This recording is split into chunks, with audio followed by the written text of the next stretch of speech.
Story 35.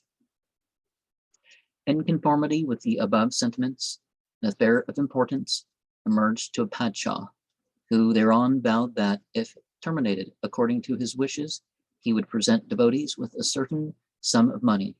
His wish having been fulfilled, it became necessary to keep his promise. Accordingly, he gave a purse of dirhams to one of his confidential servants to distribute it among the recluses. It is related that the slave was intelligent and shrewd.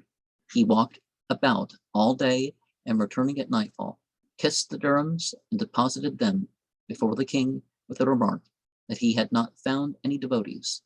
The king rejoiced. What nonsense is this? As far as I know, there are 400 devotees in this town. He said, Lord of the world, who is a devotee, does not accept money, and who accepts it is not a devotee.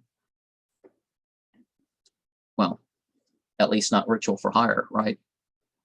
The king smiled and said to his courtiers, despite of my wishing to do good to this class of worshippers of God, this rogue bears the enmity and thwarts my wish, but truth is on his side.